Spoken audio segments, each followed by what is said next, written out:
বর্তমান নতুন সরকার এক কঠিন সমীকরণে জামাত ইসলাম অথবা 11 দলীয় জোট যেভাবে পরিকল্পনা নিছে তাদের সামনে খুবই সতর্ক করে চলতে হবে।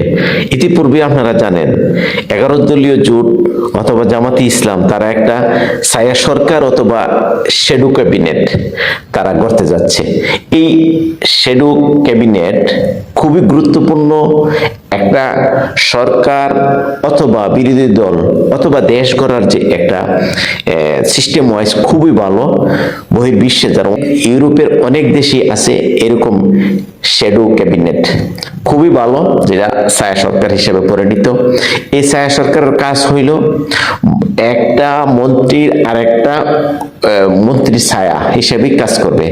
সে কোথায় যাচ্ছে, কি করছে, তার কার্যকলাপ কি, সবগুলো পর্যবেক্ষণ করে সংসদে রিপোর্ট দেওয়া এই শ্যাডো ক্যাবিনেটের কাজ।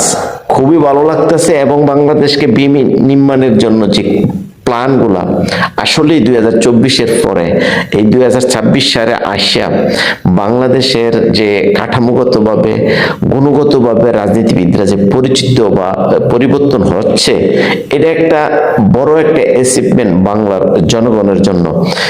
এইরকমই আমরা চাচ্ছিলাম যে বাংলাদেশটা যখন সুন্দর করে গড়তে গেলে প্রত্যেকটা রাজনীতিবিদদের ঐক্যবদ্ধ হইতে হবে।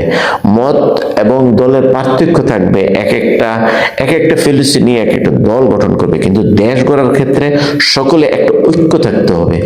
এই যে ছায়া ক্যাবিনেট অথবা শ্যাডো ক্যাবিনেট বলা হয়, এটা যদি হয় একটা যুগোপযোগী পদক্ষেপ হবে বাংলাদেশের রাজনীতিতে এবং বড় ধরনের একটা সফলতা আসবে। সরকার দল ইচ্ছা করলেই তার ইচ্ছা মতে কোনো কিছু করতে পারবে না এবং বিরোধী দলরা যদি এরকম ভাবে রাস্তায় না নাইমা আন্দোলন হরতাল মব সৃষ্টি করে দেশকে উন্নত করেন না। দেশকে উন্নত করতে গেলে আমার প্রতিপক্ষ কি করছে সব সময় যদি চোখে চোখ রেখে এটি যদি আবার উত্থাপন করেন যা, তখনই বাংলাদেশ সামনের দিকে এগিয়ে যাবে।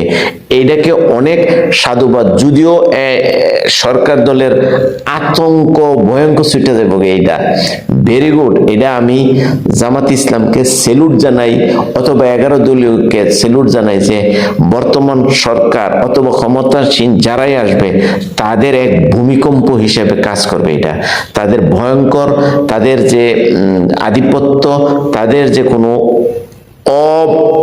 ব্যবস্থাপনাবে কোনো কিছু করার সাহস এবং দুঃসাহস পাবে না তারা।